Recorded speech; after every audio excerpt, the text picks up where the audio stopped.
Hello, welcome to the channel Why Stories. Enjoy watching. It's no secret to anyone that there are still irresponsible people in the world who have pets, but do not take proper care of them, sparing their time and money. They do not sterilize their cats and dogs, and get rid of unplanned offspring in cruel ways, drowning them. Involuntary witnesses of such a scene were Manuel and Isabel, or at least that's how it seemed to them at first.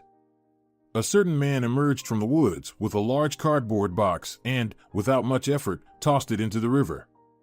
The couple was coming back from a well-known healer in whom they had placed great hopes. They had long dreamed of having a child, but with each passing year, that dream was fading. The trip didn't offer much comfort either. It seemed to them that he didn't want to have anything to do with them, as there were no prospects. He was more of a fortune teller than a healer, it seemed.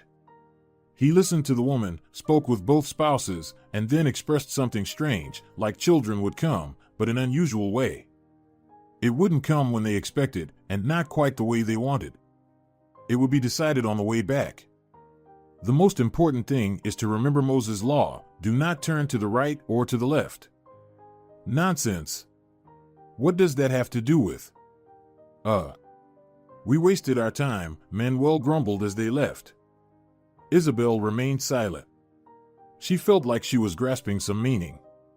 They had been afraid to go to him for a long time precisely because of this, and now they were returning in complete confusion. And then suddenly, such a scene. Wait, Manu. I don't like this at all. Stop. When the man who had thrown the box noticed that a car was stopping nearby, he quickly turned and disappeared into the woods. However, he didn't particularly interest the couple. Manuel gently stroked his wife's cheek. Don't worry so much, darling. Everything is fine, I'm sure. I am too. Get the box out. I think that's what he was talking about. Getting out of the car, the man realized with horror that they had stopped for a reason. There was a newborn baby in the box, struggling to breathe. As a neonatologist, he was all too familiar with these cries. Manuel, kicking off his shoes, waded into the river. Fortunately, it wasn't too deep near the shore, and he only had to wade knee-deep into the water. The box was already starting to get soggy. The cold water quickly reached the baby's body. The man quickly pulled the baby out and rushed back to the car, where Isabel had already gotten out with widened eyes of amazement. Manuel sat in the back seat, quickly unwrapped the baby, and examined him. It seems he's all right. Isabel, are you catatonic or something? Are you okay? He got out of the car, holding poor baby in his hands. I'm okay. That's what he was talking about. About this. Give him to me. Take him. Hold him carefully. Get in the car. We need to get to the hospital and the police urgently. And don't talk nonsense. You're in shock, that's understandable. I'm in shock too from what just happened. Manuel got into the car. They drove off. Isabel held the quiet baby close to her chest, examining his little face. Wait, Manu. Are you sure a hospital, let alone the police, is necessary? What will happen to this baby there? Manuel was so surprised that he stopped the car and turned to his wife. What are you talking about, Isabel? Where else should he go? He needs to be examined by doctors, then he'll be sent to a foster home, where qualified people will take care of him. And the police should find the mother of this child and that criminal. Do you remember that man? What was he wearing? I didn't even try to remember. And I don't want to know who he is or what. I'm his mother, and you're his father. And a doctor, by the way. We should adopt him. Everything turned out just as that healer, whoever he was, said. The child appeared, but not exactly as we expected. Moses' law, not turning to the right or to the left. Moses was found in the river. But we will name him Santiago, as we wanted, not Moses. And we won't give him to anyone. You know what it's like for children in that foster home. You know that even if they allow us to adopt him, it will take a long time.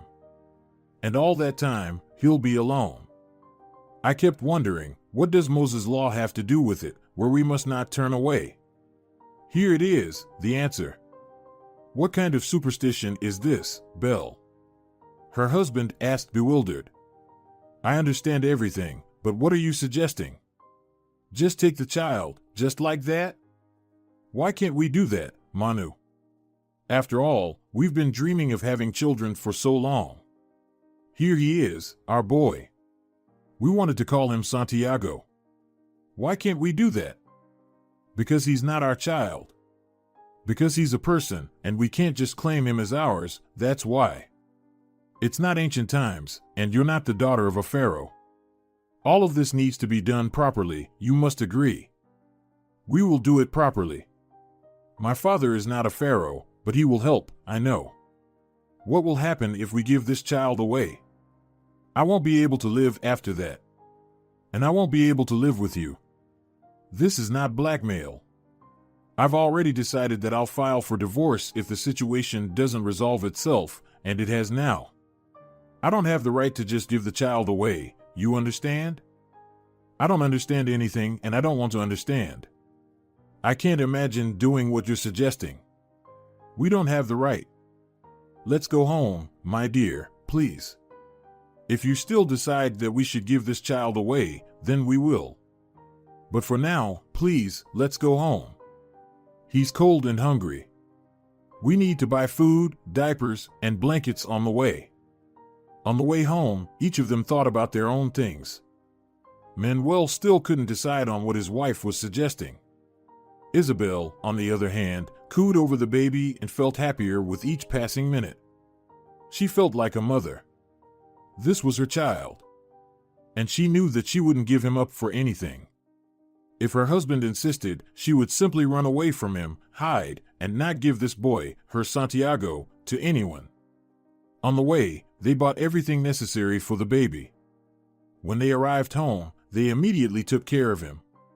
Manuel examined the baby, treated his umbilical cord, did everything that was necessary. Isabel prepared formula and did everything so confidently and calmly, as if this child had been living with her for more than just one day. He was born just a few hours ago, said Manuel. It's clear that it was at home, without any medical assistance. But at the same time, the baby is perfectly healthy. Of course, we found him in time. He didn't have time to catch a cold or get infected. Well, you see, that's great. Everything will be just fine now.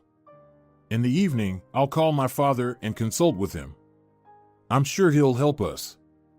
And I'm sure he'll say that we're just crazy and should give this baby away. Well, at least report him. Report to whom? Why? You yourself say he's healthy. And if we report him, they'll take him away from us, examine him, scrutinize him. He'll not only become an anonymous foundling, but also a participant in a criminal case.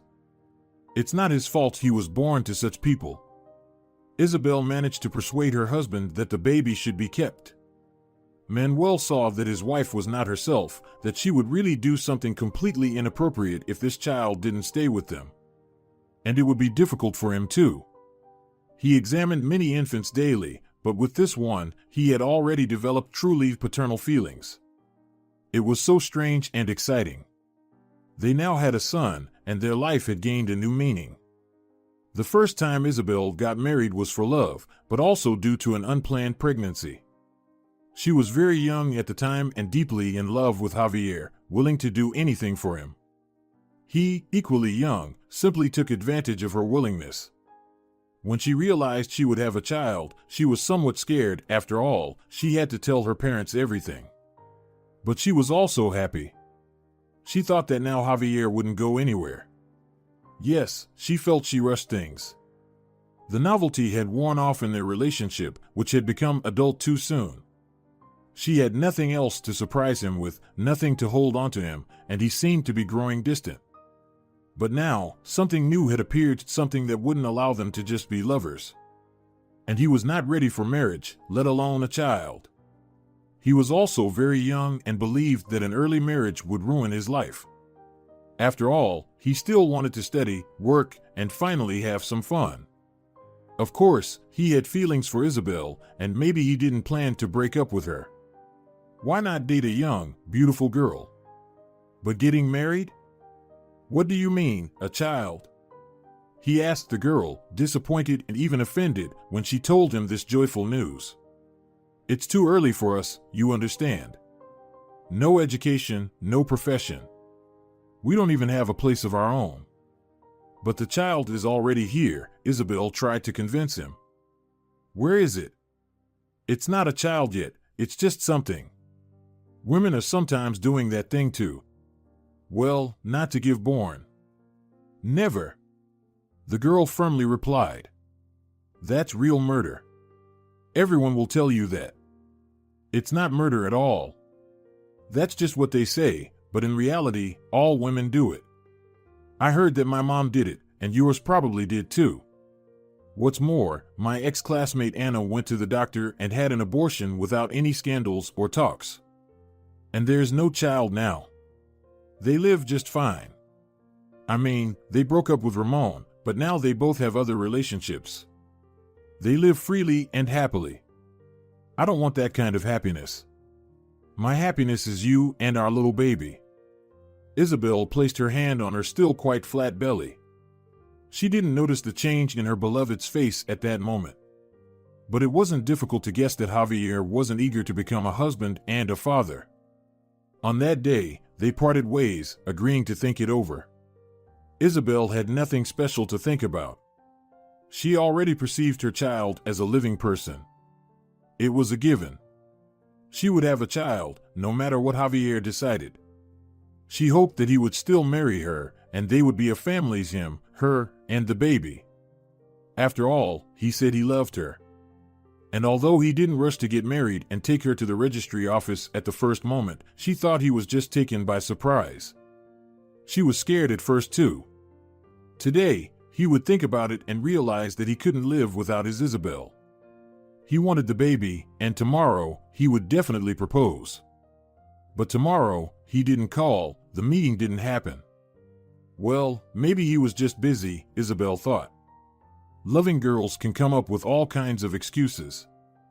And Javier didn't call the next day either.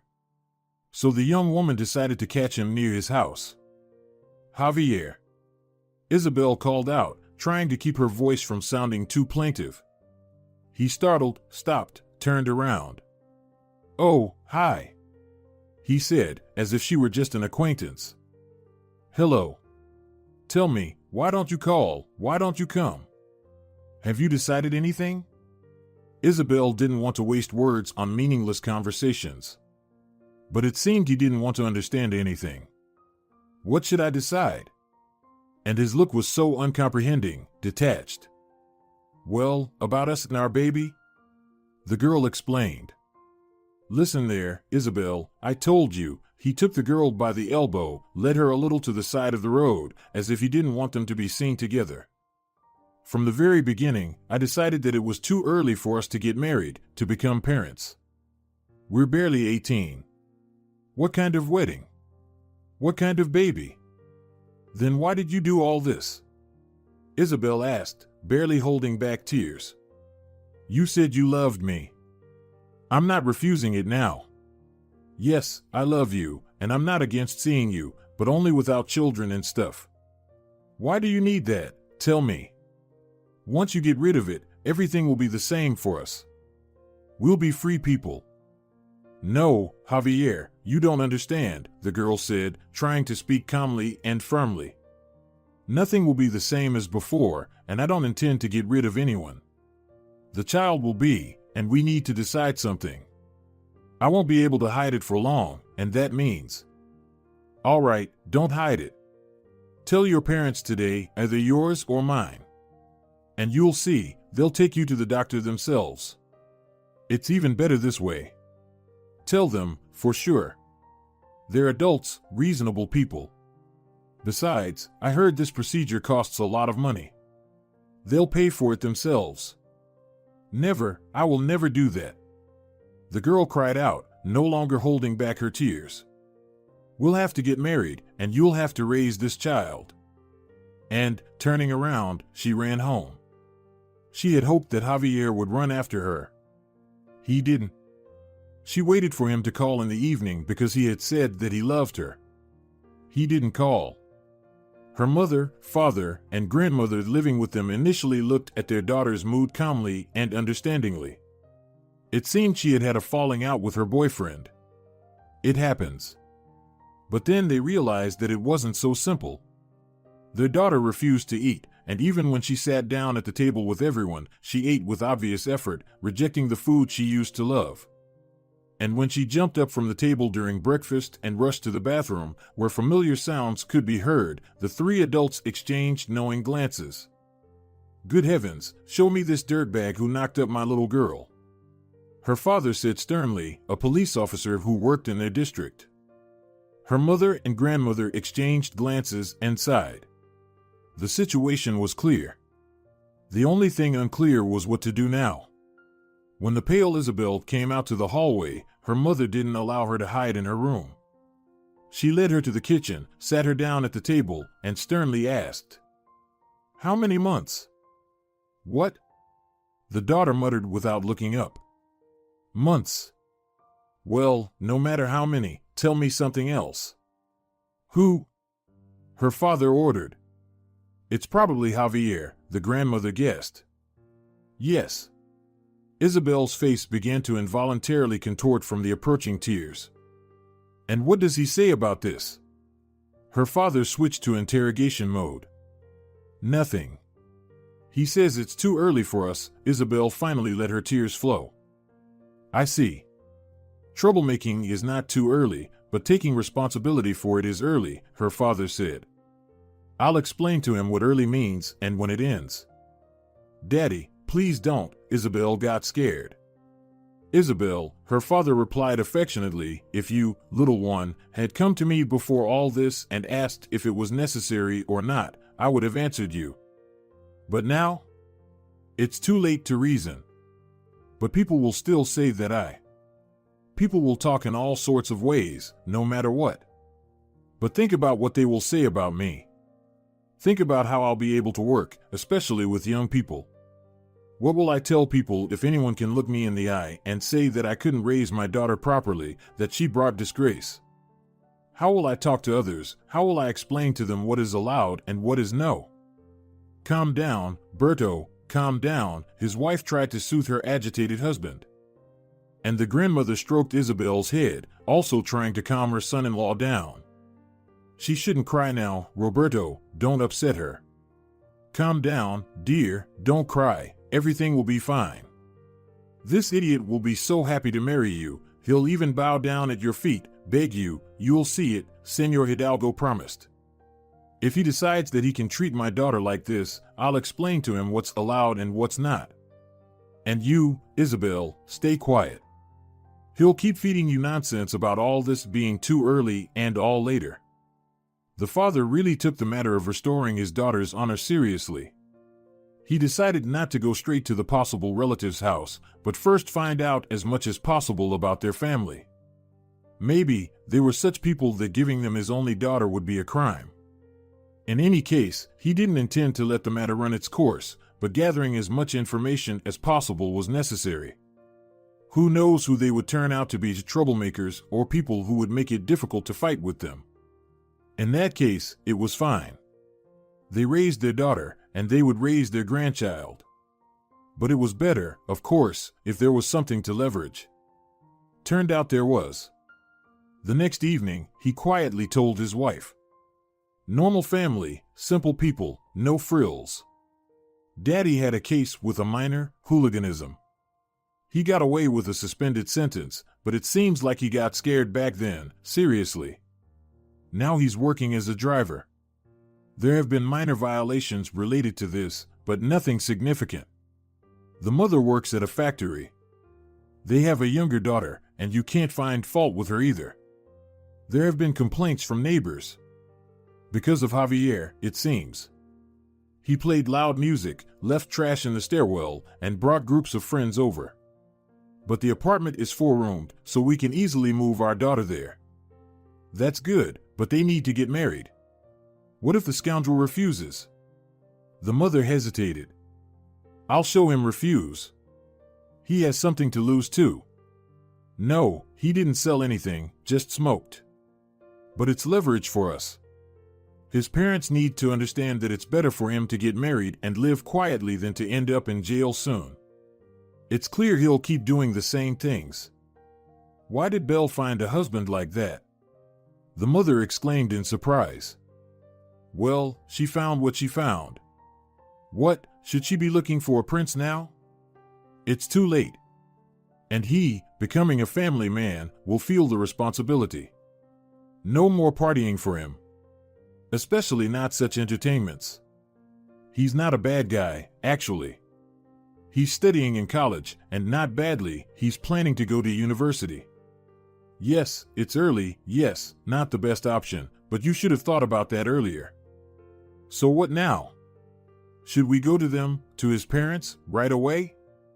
Where else would we go? What's the use of talking to these kids? They did their thing, now we have to clean up. The next day, Isabel's parents were sitting at Javier's parents' house. Explaining the reason for the visit didn't take much time. Perhaps, the young man's parents were already aware of his misdeeds. But Isabel's mother was not going to give up. And why are you telling us this? Thank God, we have a boy, not a girl. He's not pregnant. She immediately retorted. Let me tell you, lady, Isabel's father said sternly, dressed in a police uniform and addressing Javier's mother. We're all pregnant here right now, and we'll all have to solve this problem together, no matter what our children did. But you need to find out who did what. Your daughter told you that she's pregnant with Javier's child, but maybe it's not like that at all. Aren't you ashamed? Isabel's mother was offended. At least let's not resort to insults. Why would I be ashamed? My daughter didn't lead anyone astray. She's still so young. But what about my son? He's a young man, and he's acting like one. He can have as many girlfriends as he wants. Is he supposed to marry them all? No one is touching your daughter. Please don't insult mine either. Your son doesn't refuse. Yes, he was dating Isabel. Yes, they had a relationship. But now he doesn't seem to want to get married. It's too early for him. And I completely agree with that. It's too early. But you should have thought about it earlier. And now, is he planning to abandon a pregnant girl? Why should he tie himself up for life? Javier's mother couldn't calm down. You should think, ma'am, that he can tie himself up without getting married. And marriage, by the way, is not the worst option for him right now. Wasn't he arrested? Maybe. Well, and there are some other questions about him. What questions? Of course you will tell everything about him right now. He was arrested with no real reason. He never even smoked stuff like that. I'm not gonna slander him. I'm looking at him like if he's already my son-in-law. And I'm also not that kind of person who slander own relatives. You know, due to my duty, I know a bit more about you than you think. You have a debt for the apartment, haven't paid for 2 months. And there are other minor offenses that we can find if you insist on putting the blame on my daughter for nothing. Oh, we forgot to pay, big deal. Does that mean he has to get married for that? We have money, you know. You can accuse anyone of anything like this. Should they be punished for that? Okay, mother, that's enough, her husband said with a heavy voice. Your son has gotten himself into some serious trouble. Let him get married. Otherwise, you see, who knows how far things will go. He'll have to get married sooner or later anyway. What's the difference now or in 5 years? If their life together doesn't work out, they'll get divorced, and that's it. I'm very pleased with this sensible decision, Isabel's father praised. And then the parents started discussing the wedding and the future life of the young couple. Javier, when he came home in the evening, learned about the visit and that he needed to go to the registry office soon with Isabel and their documents to submit the application. What application? I never intended to. He started, but Isabel's father was adamant. You didn't intend to, but you did something you shouldn't have. And now, I'm sorry, there's no way out of this. You were roped without being consulted. Your future father-in-law already came over and told us everything about your affairs. Javier realized that he was in serious trouble. The next day, he bought a small bouquet of carnations on his way home and went to Isabel's house to propose. Isabel and her parents were already waiting for him. Isabel was waiting, even though she understood that things weren't going as she had dreamed. But the proposal was made, and consent was given, so the next step was to prepare for the wedding. All the other work was on the shoulders of their parents. They calculated the expenses, organized the wedding, and helped with buying the outfits. The bride and groom, feeling ashamed, became more and more silent. They didn't seem particularly happy, especially Javier. But as two young adults, they simply obeyed what their parents decided. The parents also decided where it would be more convenient for the newlyweds to live. Javier's parents were not eager to accept their new daughter-in-law into their home, but their arguments were strong. You have a 4-room apartment for 4 people. When Isabel and the child come, you'll be 6. We have only a 3-room apartment, and it's small. And those same 6 people. Your apartment is naturally larger, and it's only on the 2nd floor, while ours is on the 8th. How will you manage with a stroller? The elevator often doesn't work. Why do you keep undermining us? You've already married off your daughter, and now you want to push her into our apartment, the future mother-in-law said, tearfully rather than angrily. Everything falls on our shoulders, and it seems like you don't care. Although you're more to blame. You didn't teach your daughter how to protect herself from such things. I have my own daughter growing up here. Let's not argue, Isabel's mother intervened. We'll give more money for the wedding. And besides, this is just the beginning. We'll see how things go. Maybe we'll swap, buy them something separate. Or maybe they'll get by on their own, maybe they'll rent. Nowadays, many young people rent apartments, it's not a big deal. Who's to blame that they decided to get married at such a young age? You didn't exactly warn your son and talk about the consequences. Now we're dealing with the aftermath of what our children have done themselves. Whether they had decided or not, there was no escaping it. They got married. The wedding was not luxurious and not particularly cheerful. The matchmakers were dissatisfied with each other and with the choice of the young couple. The bride and groom, though they seemed to be happy about the event, already understood that something was not going as they had hoped. They realized that the decision to get married was not their own, but rather a result of circumstances and parental pressure. The wedding was celebrated, and a new adult life began. It didn't make Isabel happy at all. She found herself in a strange family where no one was pleased to see her, not even her husband, who was essentially a stranger. Isabel loved him, but family life wasn't working out. In fact, there was no family life for her. The mistress of the house was her mother-in-law. Isabel couldn't even approach the stove to cook something for herself. Javier's mother always stood nearby, commenting on her every action with great displeasure. So, she couldn't fully feel like a wife. Javier's younger sister, a 12-year-old girl, misbehaved, constantly hung around in their room, shamelessly rummaged through Isabel's things. On the very first day, the young wife sensed that she wasn't liked here, and they made it clear to her every day, if not directly, then indirectly. One day, she overheard her mother-in-law talking in the kitchen with a neighbor. The neighbor exclaimed, "Why did your Javier get married so early?" Her mother-in-law irritably replied, "Try not to get married." This bride of his, she swooped in right away and ran to complain to her father. And who is he?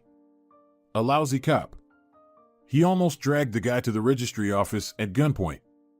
He threatened us with everything, from putting him in jail to kicking him out of the apartment. Yeah, Javier got unlucky with her. She must be quite something if her parents are willing to get her out of the house. Don't even mention it. They foisted her on us like this. She acts like a queen all day. Doesn't cook, doesn't clean, doesn't talk to her new relatives. Is this the bride I dreamt of?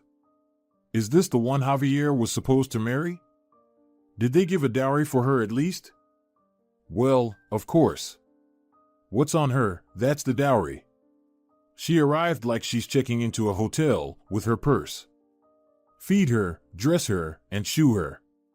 Her dowry is in her belly, she'll drop it soon. It remains to be seen who gave it to her. It was tough for pregnant Isabel to hear such conversations. And the most hurtful part was that she didn't get any support from Javier himself. He behaved as if they hadn't even gotten married. He mainly talked to his parents, and she would just sit alone in the room. They didn't invite her to the table, she ate by herself because Javier ate with his family. After college, he didn't rush home. He came when he wanted, and then he started drinking. Who was to blame for all this? Of course, Isabel. And what about you? Are you such a wonderful wife? Why can't you keep your husband? He runs away from you. Or do you hope that his parents will continue to raise him? No, sorry. He's a grown man now, the head of your little family. Now you're his mother and father. Deal with him yourself, his mother would scold her every day.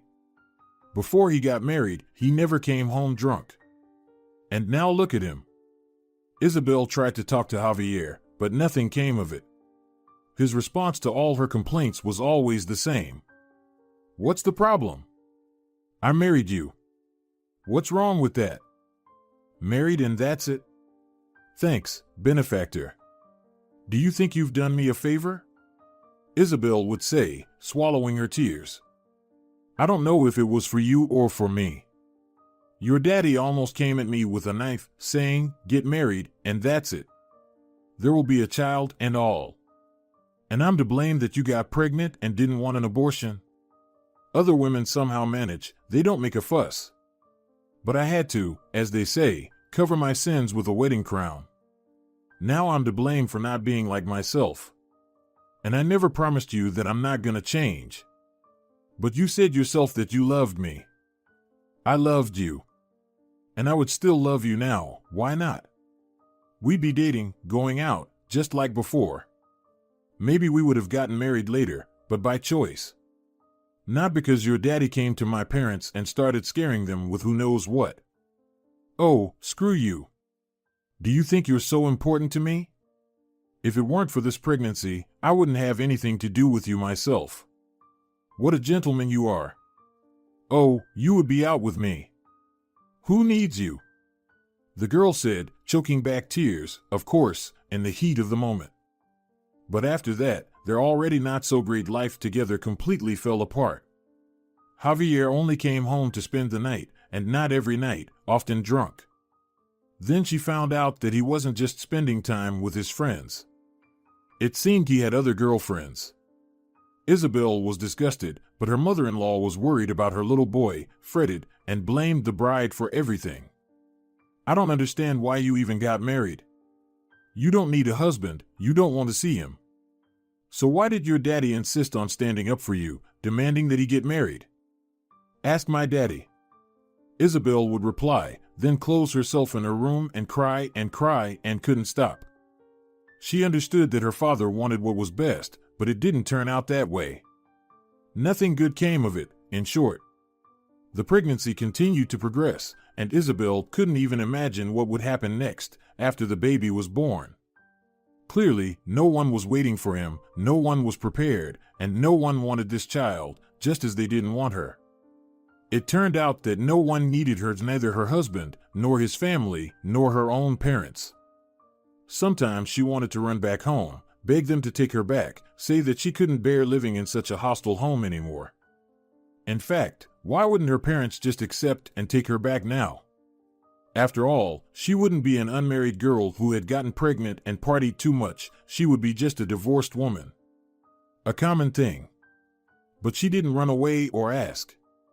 Firstly, she was ashamed. Secondly, she wasn't sure her parents would accept her without reproach. And thirdly, she was overwhelmed by some kind of apathy, she didn't want anything. She didn't go to the doctor anymore and didn't go outside for a walk. No one cared about it. Mom would sometimes call, ask how she was doing, how she felt. And Isabel, trying to sound as cheerful as possible, would answer that everything was fine. And her mother-in-law and Javier didn't seem to be interested in the course of her pregnancy at all. They just didn't seem to care. Her mother-in-law would sometimes shout in the corridor or complain to the neighbors in the hope that her daughter-in-law would hear. What a godsend we got as a tenant. She sits in her lair all day, like a mole. Doesn't lift a finger. How does she plan to live with a child? Does she think that she'll give birth and I'll take care of her baby? She's deluded. I didn't ask for this grandchild, and I don't need anyone like her. I won't even touch her brat. Let her mother take care of it. I haven't even had a break from my own kids. All these worries didn't go unnoticed. Isabel went into labor prematurely, and the birth was complicated. The child survived only a few hours. They put Isabel into a separate ward. The doctors understood how difficult it was for a woman who had just lost a child to be in the same room where they brought in babies for feeding. But, lying alone all day, she heard the babies crying, saw happy women, heard their phone conversations. Sometimes she would approach the window and watch the happy mothers being met by loving husbands, beaming relatives with flowers, congratulations, receiving a brightly decorated envelope. Nothing good awaited her. Javier didn't even come to the maternity hospital once, didn't try to console her. His mother even less so. Only her parents came, told her that everything would be fine, she would have children in her future, everything would work out. She couldn't even imagine it. What could possibly work out now? There was no love, no child, no life. And did she even need it now? Why even bother living? It's unclear how she would have survived this terrible period if it weren't for a young neonatologist who came and explained why her child had turned out this way. And he comforted her as best he could. Manuel wasn't a local. He had recently been assigned to this district after finishing medical school. Isabel's case touched him deeply. The unhappy, very young woman, apparently abandoned by her husband, became more than just a patient for him. He realized it fairly quickly. Feeling that he was the only one who cared about her fate, he often visited the girl's ward, inquired about her health, talked about the need to live, that she was too young, and that things could still get better in her life. Isabel didn't think that way at all. She didn't think about anything at all, silently enduring her grief. Only her conversations with Manuel gave her a little confidence that she had a future. After being discharged, she didn't go to her husband's house, she returned to her parents. They welcomed her warmly, tried to do everything to help the girl recover, forget about her deceased child, and her failed personal life. There was nothing left tying her to Javier. She didn't even want to appear in that house. She did go there, of course, to collect her things. Javier wasn't home, and he probably wouldn't have tried to keep her anyway. His mother's words convinced her of that. She seemed to want to support her unloved daughter-in-law, but she only said that everything had turned out for the best. Well, you got married without much desire. Imagine what it would have been like to live with a child. It happened as if it didn't want to live with you, her mother-in-law said. And this child was her grandson. Soon, Isabel filed for divorce, dreaming only of not meeting people who had never become her relatives. Manuel kept calling her. At first, it seemed like he was just a doctor. He asked about her health, her mental state, gave some advice. But then it became clear that he had another interest. He started meeting her on the street, then inviting her to meet, giving her flowers, inviting her to go out and have fun. Isabel and Javier's divorce went relatively smoothly. They didn't have any children or shared property. In other words, there was nothing to divide. Her ex-husband only said, "I told you to get rid of it. Everything would have been fine then. None of this would have happened. You took almost a whole year of my life. And so many nerves." Isabel didn't respond to this. What could she say to that? They got divorced, and thank God for that. After that, each of them started their own life. By that time, Isabel had realized that Manuel cared about her. And she had known for a long time that this man had become the closest person to her after the tragedy. No one, not even her parents, had been as attentive to her or instilled as much confidence in her that life wasn't over. Soon, Manuel proposed to her, and she agreed. After a quick, quiet wedding, her husband took her from the district center to his city to start a new life in a place where nothing would remind her of the past. The new life that began was so different from the old one that Isabel quickly began to forget those difficult 6 months. She had a wonderful relationship with her second husband. She never doubted his love. Meeting her father-in-law and mother-in-law also went wonderfully. They knew about her past but accepted her without any questions or complaints, sincerely approving of their son's choice. They lived separately. Manuel, as a young specialist, was allocated a small apartment. Isabel continued her education, got a profession, and started working. Her husband worked at the local maternity hospital. Everything in their life was perfect except for one thing: they had no children. And that turned out to be the most important thing. A year after getting married, Isabel started to worry about it. 2 years later, she began visiting doctors. She wanted to have a child as soon as possible, but it wasn't happening. Doctors said everything was fine with her. She had a young and completely healthy body. Pregnancy would come when the time was right. It would likely come very soon, she just had to wait. Isabel waited for several more years, then lost hope. I don't know, Manu, what's going on. Maybe I became infertile after the previous childbirth. But it can't be that we don't have children for no reason, can it? But they tell you everything is fine, and you'll have children. Believe me, I know stories like that. Recently, a woman in our department gave birth. She was over 40. She had her second child a year after the first one. And before that, she couldn't have children for 20 years. So, I have to wait for 20 years too? Maybe it's not such a long time, but I always wanted to be a young mother, and it won't happen now. I'm not young anymore, not even now. And how old are you? You're not even 30 yet. Please don't make things up. I'm not making things up. But I think we should get a divorce if this continues.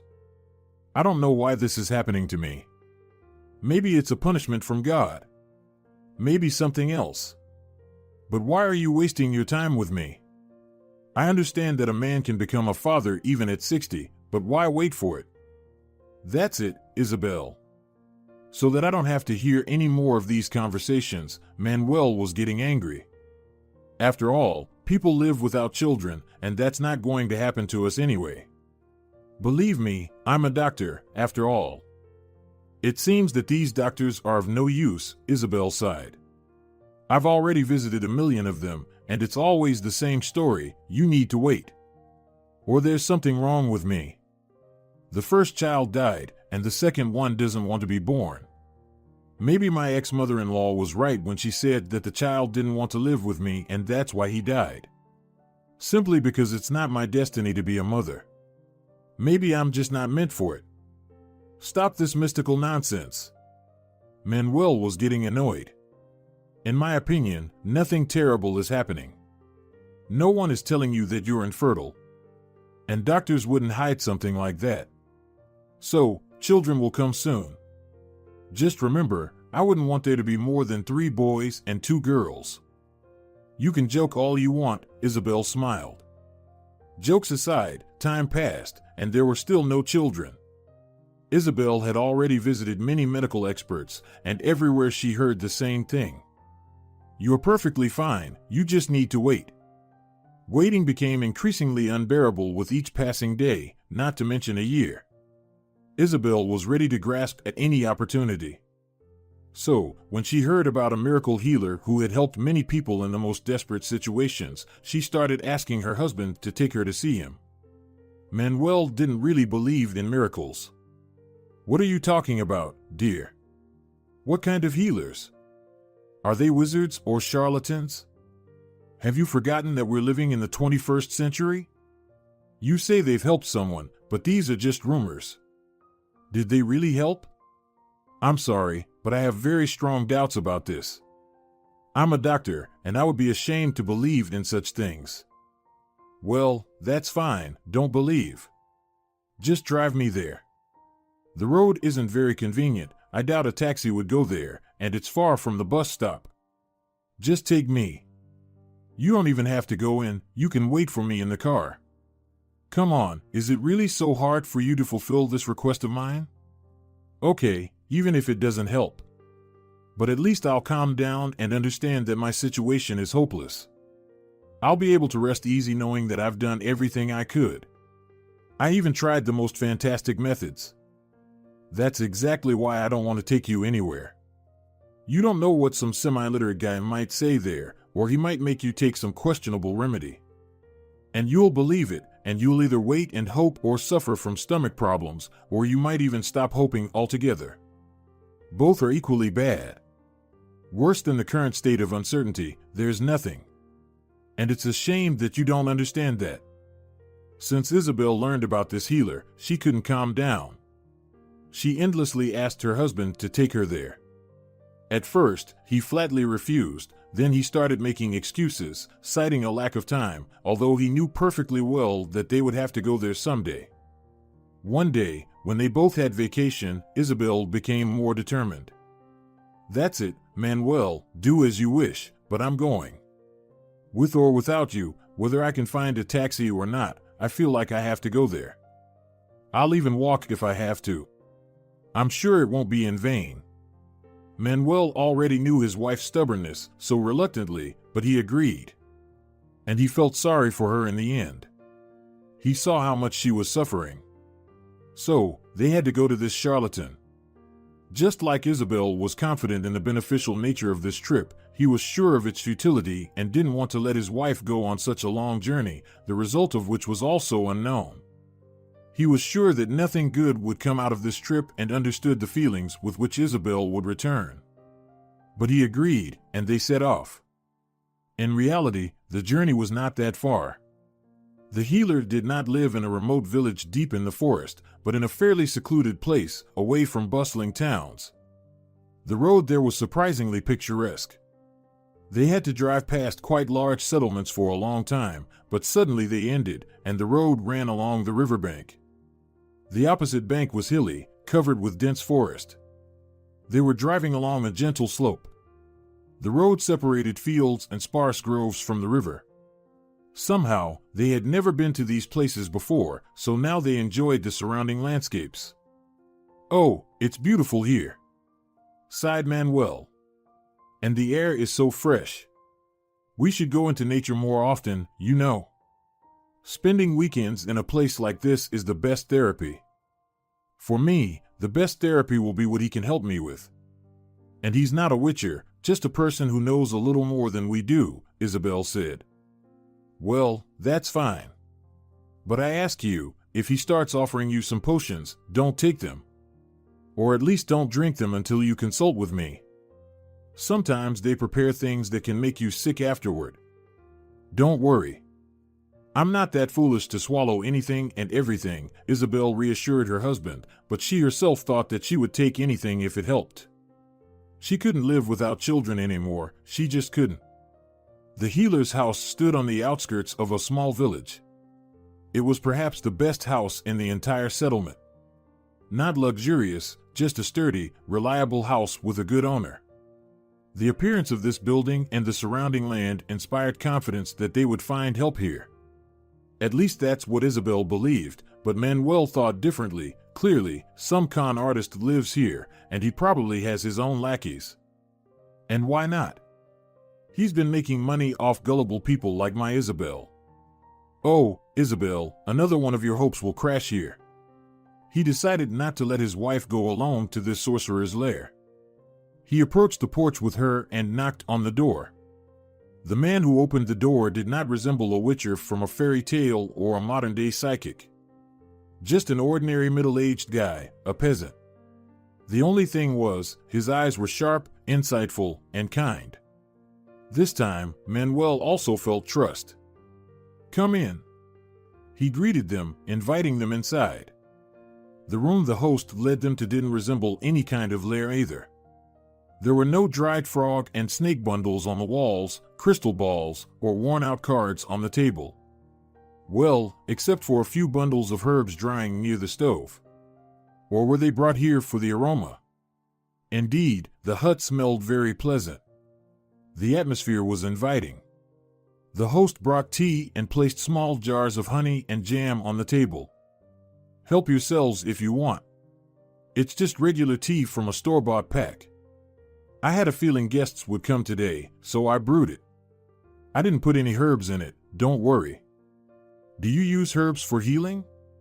Manuel inquired. It depends on the person.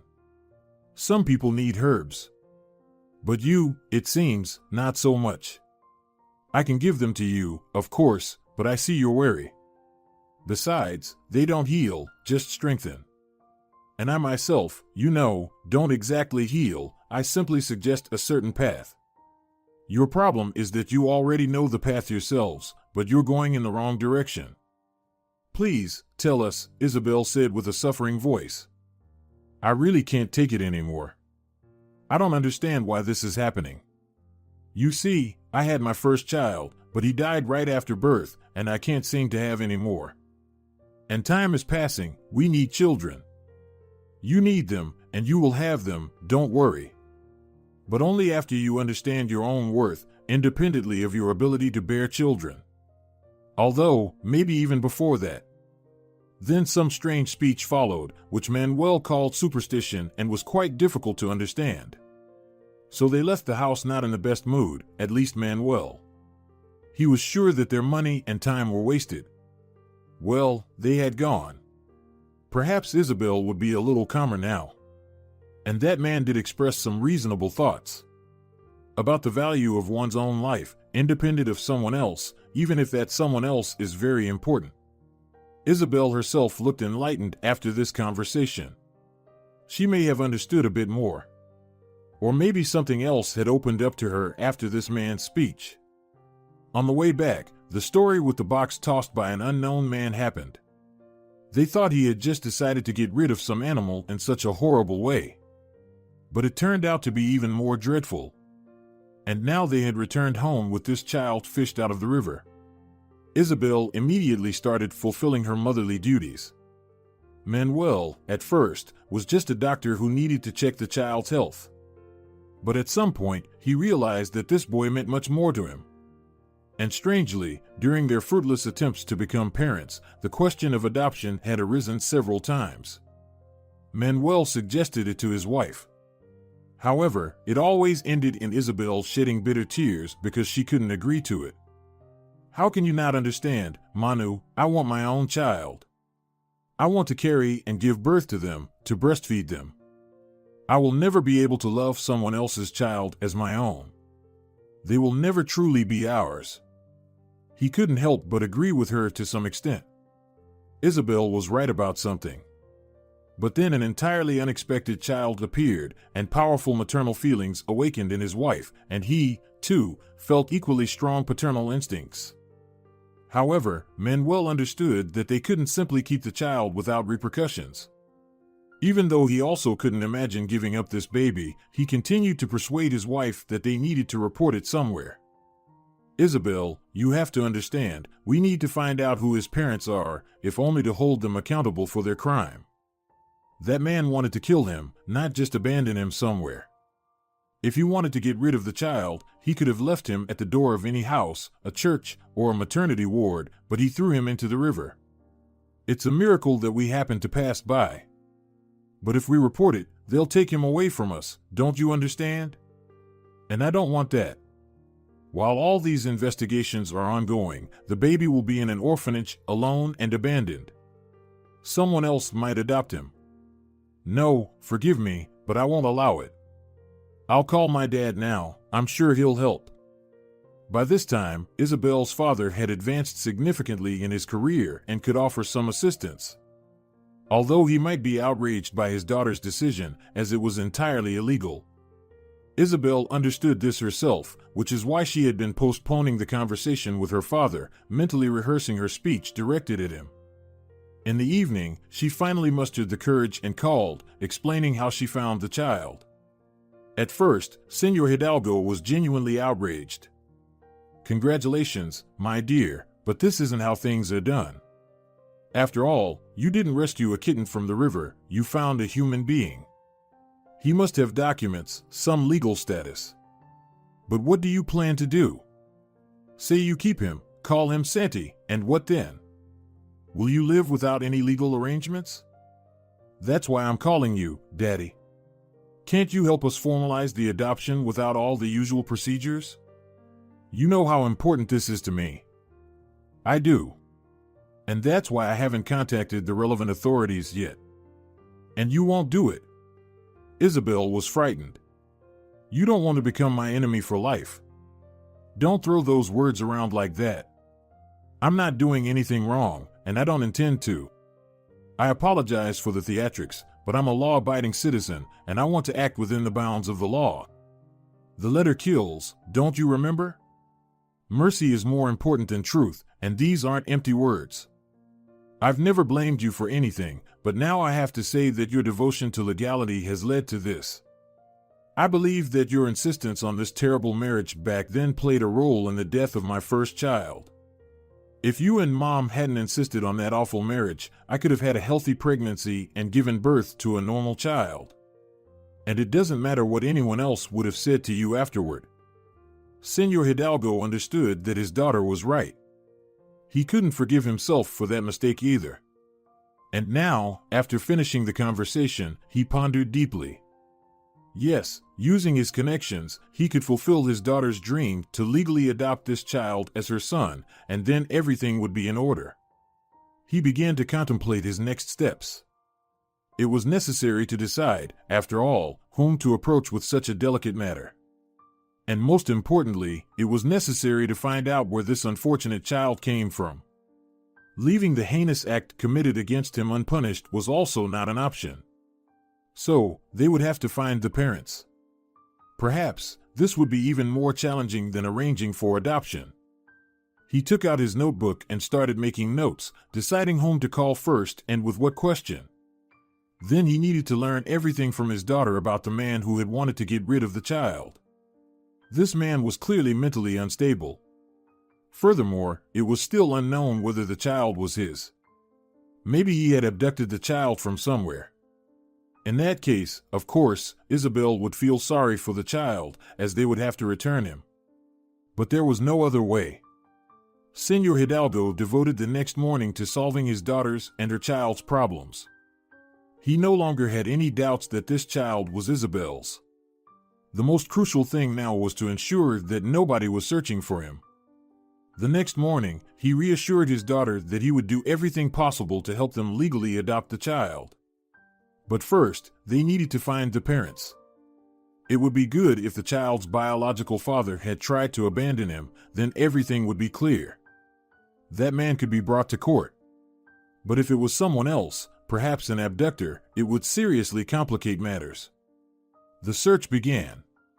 An investigator arrived at Isabel and Manuel's home, thoroughly questioning them and asking for a description of the man. Unfortunately, they had seen him from a distance, and they couldn't make out his face, but they provided whatever details they could about his clothing and build. Isabel even remembered the way he walked. What about the box? Did you take the box with you? No, we didn't even think about it. It was soaking wet, just a plain cardboard box. As plain as it may seem, it could have had a lot of identifying features on it. I'm not just talking about fingerprints, but there could have been store details, a description of the contents, and that would make the search much easier. Unfortunately, we didn't think of that, Manuel said again. I think it was an unmarked box, Isabel added. I didn't notice anything special. They found the location, and, strangely enough, they found the remnants of that same box. And the biggest stroke of luck on the side of the box, there was a postage label indicating the name of the person who had ordered something. The investigators were already thinking that the case was solved so easily and simply. But no. It turned out that a microwave had been delivered in this box to an old man who already had grandchildren in school. The box, he, of course, took out to the trash. If all this had happened in a big city, the chances of finding the person who picked up the box would have been minimal. But it was a small village on its outskirts. And here, luck was awaiting the investigator. An elderly woman, whose windows overlooked the dump, said she had seen perfectly who had taken that box. I was even planning to take it myself. Such a box would have been useful to me. But while I was getting dressed, I saw that a young lad had already taken it and dragged it somewhere. And who was this young lad? The investigator asked cautiously. Do you know him? How could I not know him? Everyone here knows him. He's a real, scoundrel, not a decent person at all. He lives in that remote place over there. I don't know his last name, but they call him Gil, short for Guillermo. His house is over there, away from all the others. He inherited it from his grandmother, a good woman named Beatrice. The old woman, judging by everything, would have been happy to tell the whole biography of both the grandmother and her children and grandchildren, but the investigator was not very interested in that. He hurried to the house of this Guillermo. And there, a terrible picture emerged. It turned out that a year ago, Guillermo had met Sandra in the city, a girl who had come to study from a neighboring country. She had enrolled in university, but she didn't get a chance to finish her studies because she met this Gil. They got acquainted, fell in love, and she believed his stories about the happy life he would provide for her. And soon she agreed to give up everything and go with him to his hometown. I have a beautiful house there, a large plot of land. You'll be the mistress. Why do you need education? We'll live, take care of the farm. You can study by correspondence if necessary. It's not a problem in our time, he persuaded the girl, who had lost her head in love. So Sandra found herself in this very village, far from civilization. The fairy tale life turned into a horror movie. The house turned out to be old and neglected, there was no sign of any farm, and she became not the mistress but the captive of an extremely cruel and unstable person. Guillermo drank, raised his hand to the woman. Not even the fact that she soon became pregnant could stop him. Realizing that she couldn't live like this, she wanted to leave. Go back home or somehow settle in the city on her own. But he wouldn't let her. To make sure Sandra wouldn't run away, he locked her up and burned her documents in the stove. Finding herself in a hopeless situation, not knowing where to seek help, the girl lived as a captive. She never went to see a doctor. That was out of the question. Guillermo didn't let her go anywhere and didn't allow her to even communicate with the neighbors. Most of the villagers didn't even know that someone besides him was living in Gil's house. Sandra's only hope was that when the time for childbirth came, her partner would finally take her to the maternity hospital. After all, he must have understood that she couldn't give birth on her own. There, she would at least have the opportunity to communicate with people and ask for help. It turned out that Gil also knew that as soon as she was out of his sight, the girl would report him, so he had no intention of calling for an ambulance. When Sandra began to have contractions and begged him to call a doctor or at least a woman who could help her, he only replied, "You'll manage. Women used to give birth in the fields, and here you are lying on a bed, and nothing will happen to you. I'll die. Don't you understand? I feel very bad, Gil, please," the unfortunate woman groaned. "Just help me yourself. Have you gone crazy? What can I do? Ha, look at the midwife of me. Handle it however you can. And don't scream too loudly. Nobody will hear you here anyway. And I'm not going to listen to your screams." He locked the door to the room and left, leaving the woman alone. When he returned a couple of hours later, he didn't hear her cries. There was only a faint whimpering coming from the locked room. Well, everything is fine, she must have given birth, he thought. Entering the room, Gil saw that things were much worse. Sandra was no longer breathing, and the floor was covered in blood. He wasn't sure that human can bleed so much. Next to the woman was a living baby. While waiting for the woman to give birth, Guillermo had managed to drink somewhere. And the sight he saw didn't help him concentrate either, so without even thinking about what he was doing, he ran to the dump, grabbed some box, wrapped the baby in some rags at home, put it in the box, and ran to the river. What else am I supposed to do with all this? She died herself, and now I have to deal with the child? That's the last thing I need. To hell with all this, he thought in a panic. At that moment, he didn't even think about the fact that at home there was a woman's body that would be much harder to get rid of. He carried Sandra closer to the road at night, and no one noticed his movements. And even if someone had, they wouldn't have paid much attention. Who knows what that drunkard Gil was up to? The woman's body was only found in the morning. They took it to the morgue of the local hospital. The criminal was arrested. They found out the name and surname of the girl who died while giving birth to a child from him. It turned out that her parents had been looking for her for a long time. They were informed of their daughter's death, and they immediately set off to take her body home and bury her in the family grave. How did she die? The distraught mother of the girl wept. She was so young and healthy. Unfortunately, she fell under the influence of a scoundrel who is already under arrest and will be punished for his actions. She gave birth to his child without any assistance and died. And where's the child? We want to take him, Sandra's father said. But this was already a serious problem for Manuel and Isabel, who, over the days of the investigation, had grown deeply attached to the boy. Hearing that the parents of his mother wanted to take the child, they became frightened. No, please, no. Don't tell them where the child is. Tell them he's missing. Or anything else, Isabel pleaded. You know, there's already too much lying in this story, and I think we shouldn't add to it. Let me arrange a meeting with the girl's parents.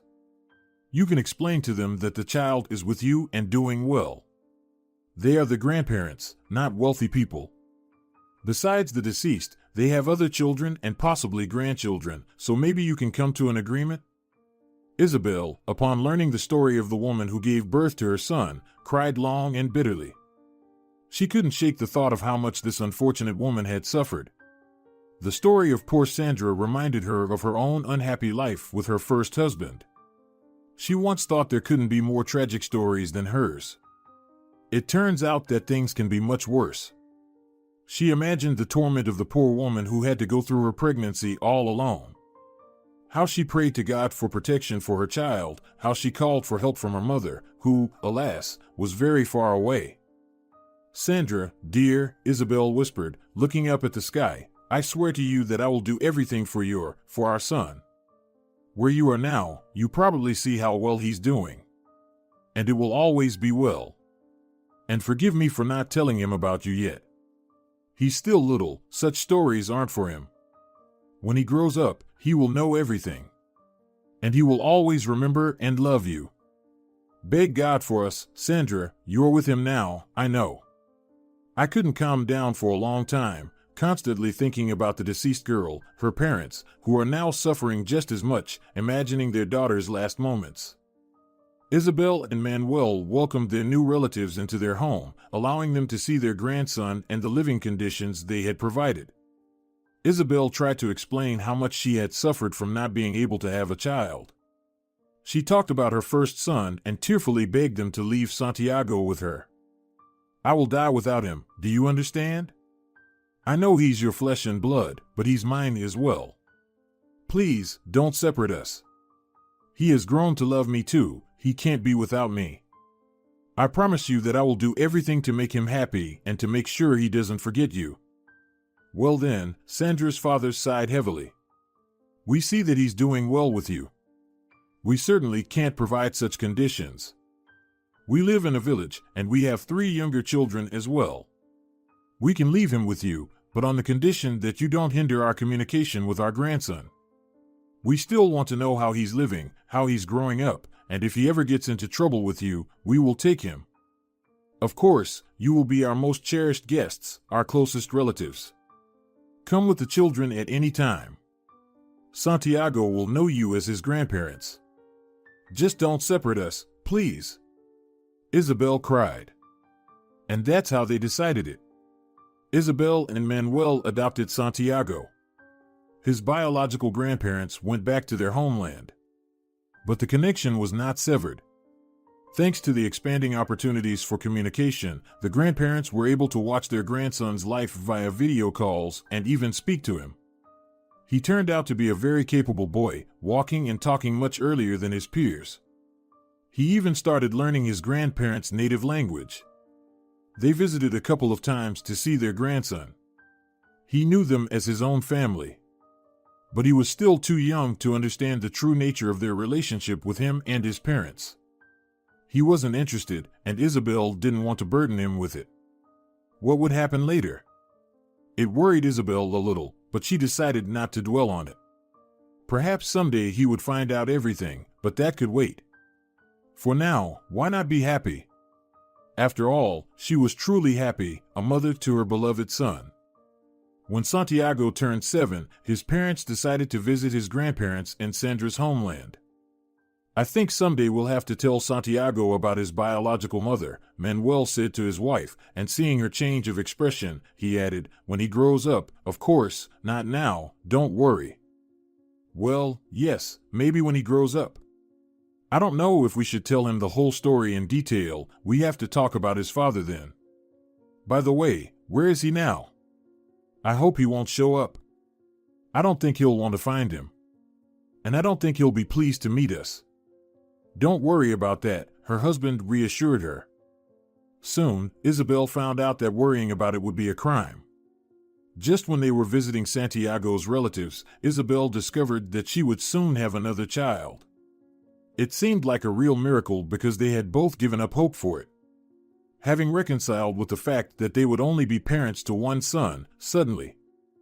You see, Isabel, I told you this would happen someday, Manuel rejoiced. Isabel replied. Perhaps it's our reward for accepting Santiago. He brought us happiness, no doubt. I had already resigned myself to it. And I believe this time everything will go smoothly. Her happy husband realized that he needed to be especially careful with Isabel now.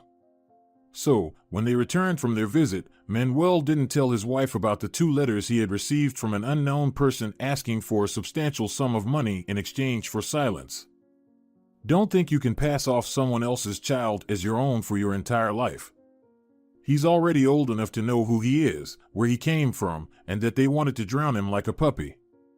I don't think the boy will like it. But friends and neighbors will quite enjoy it, and it will provide excellent fodder for gossip. Friends of Santiago will also be pleased, as he's becoming quite a bother. Besides, the biological father may very well want to claim his child. That's what fathers do. The abhorrent words fell upon the man's soul like stones. There was no doubt about who the author of this letter was. But what should he do next? Of course, he had no intention of giving money to anyone. Not because he couldn't afford it. He would pay any price for the peaceful life of his family. But it's well known that you can't negotiate with blackmailers. Seeing the vulnerability of their victim, they would start demanding more and more. And in the end, they would disclose their knowledge. But how should he proceed then? And where is this biological father? To find out, Manuel secretly turned to his father-in-law. Señor Hidalgo darkened as he listened to his son-in-law. Well, I knew it wouldn't be that easy. They released him a little earlier. He's sick, that rat. And what can you do about it? You can't prosecute him for this. He's not even threatening your life. And it's not clear whether he intends to carry out the threat at all. In any case, an investigation will make everything known. Catching the scoundrel and giving him a beating won't stop him. Quite the opposite. So what should I do then? Pay him? Have him constantly coming for money until he's completely satisfied? Manuel asked in despair. No, of course, that's not an option. Then what is the option? Allow him to disclose everything, to disgrace the child? And Isabel, she's pregnant, you know. How about moving? You've been planning it for a while, haven't you? You were invited somewhere. Yes, we were invited, but we thought of doing it a little later. And it's not that simple. You can't move in one day. You need to sell the apartment, prepare the documents. There will be so much to take care of. And it's humiliating, running away from the blackmailer and the extortionist.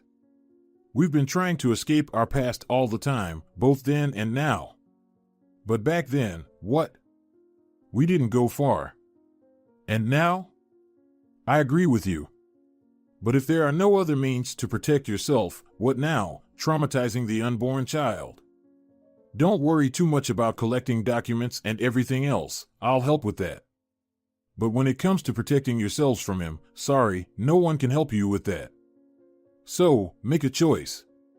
Either tell everything to Santiago today, and to whoever else you think is necessary, or no, telling him now is not an option. Think for yourselves, he's only 7 years old, how can you explain it to a child now? Especially when Nadia is about to give birth. It will turn out that the second child is biological, and he is not. We'll have to wait. I feel sorry for Santiago, he's so vulnerable. You're to blame yourselves for that, that's how you've raised him. You're too protective of him, sheltering him from life.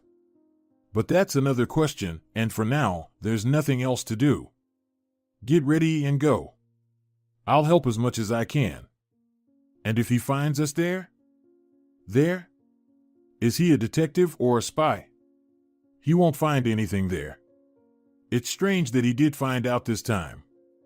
And he won't write about your adopted son in newspapers or on the radio when you move, you'll simply cut off all ties. Oh, Manolo, it's a shame that you and Isabel didn't meet before all these stories and her first marriage. Then we wouldn't have had Santiago. He would have drowned in the river. No, everything seems to have been right. Until this scoundrel was released. And with this, I hope we can handle it. Manuel came home late, when Isabel had already put their son to bed. When she asked about the reason for his late return, he initially decided to tell the truth. After all, he would have to tell her about it eventually. But he started with the main point. I met with your father today, we had a conversation. But here's the thing, Belle, we'll have to move to the capital soon. And not just anywhere, but to the capital, he said cheerfully, as if delivering joyful news. His wife picked up his tone, although she was surprised. Have you finally made up your mind? Is this the right time, Manu? After all, she pointed to her belly. Well, do you think there are no maternity hospitals there? I'll be working in one of them, not the worst one. They'll accept you there, don't worry. Manuel really didn't want to tell Isabel the truth. He was afraid of upsetting and scaring her. Deciding to keep everything hidden, he painted an inspiring picture of the advantages of living in the capital. Santiago will go to a good school there, the level of education is much higher. And he needs it, you can see for yourself, he has above-average abilities. And the second child will have the same opportunities. And you'll be able to find a job when the younger one goes to daycare. Hold on, Manu, you're talking as if I'm resisting with all my might. I'm not going to refuse. But why did you go to see Dad? That's what I talked to him about. You understand, we don't have time to waste, and we can't do it without his help. He was understanding and said he would do everything in his power. We need to leave without delay, so we'll have to give him a power of attorney, Manuel began to explain. And suddenly, Isabel asked, Listen, why such a hurry? It's like we're running away from someone. It's strange, isn't it? What are you talking about? Her husband exclaimed. I told you, I was called for work. Do you think a maternity hospital in the capital will wait for me? Anyone would be happy to work there. And what, are there no other decent doctors besides you? Isabel asked skeptically. Are you doubting that? Her husband asked, offended. I doubt that you're telling me the whole truth. It seems like you have something else on your mind, she confessed. Well, there you go, Manuel thought sadly, apparently pregnant women really develop some sort of extrasensory abilities. What should he do now? Continue lying or tell the truth? It seemed bad either way. Lies seemed good and reliable, but they were lies. He himself didn't know which maternity hospital would hire him and if they would hire him at all. And where they would live right after arriving. There were too many questions for him, but he had to try to convince his wife of something. Well, Isabel, don't you want to start fresh? he said, almost plaintively. What's wrong with our life today? I'm perfectly happy with it. No, moving to the capital is a dream for everyone, but not like this, out of the blue. Are you sure we'll arrive, and we'll have an apartment right away? No, she really reads my thoughts, he thought with annoyance, and decisively said. No, I'm not sure. I'm not sure about many things. And I really like our current life. I wouldn't trade it for anything. But I'm afraid someone will ruin it. That's why I insist on moving. There's no other way. We talked about it with your dad today. What are you talking about? His wife asked, immediately becoming more serious. Is it really? Yes, Isabel. Manuel sighed deeply, took a letter out of his pocket, and placed it in front of her. Isabel took the sheet and started reading. When she finished, she raised serious, dry eyes to her husband. So why did you have to make up the job offer? Did you talk to Dad about this? Does he know everything now? Yes, about this. And he suggested this option himself, as the only possible one. I agree with him. And I don't think there will be any big problems. We'll sell this apartment. We'll rent a place there for now. And then we'll see. It's good that you told me everything, Isabel smiled encouragingly. It would have been bad if we had come, and then it turned out that no one was expecting us. So at least we'll come with our eyes open. Let's start getting ready then. We'll begin tomorrow. Everything went better than they expected. Manuel found a job in the suburbs, which was much more preferable for raising children. The local hospital had a maternity ward, and they eagerly hired him as a neonatologist. There shouldn't have been any problems with housing either. They were immediately provided with official accommodation and assured that he could buy a place if he wanted to in the near future. Manuel wrote a power of attorney to his father-in-law, allowing him to manage their property. Señor Hidalgo assured them that he would do his best to sell the apartment and their belongings at the best price. It's a pity that you're leaving, we won't see each other as often. But we'll come with Isabel's mother to see the younger grandson. How are your parents taking it? Manuel's parents were indeed worried, and they didn't quite understand the rush of the move. They didn't go into all the details. But naturally, they promised help and support, mainly financial. They were well-off people. I think we won't need that.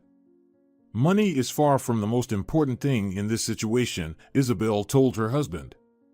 I'm very happy that we're leaving, and finally, all the fears will be behind us. Our children should grow up in a peaceful environment. We'll tell Santiago the truth, but only when we decide it's necessary, Manuel decided. If you're enjoying it as well, leave a like and subscribe.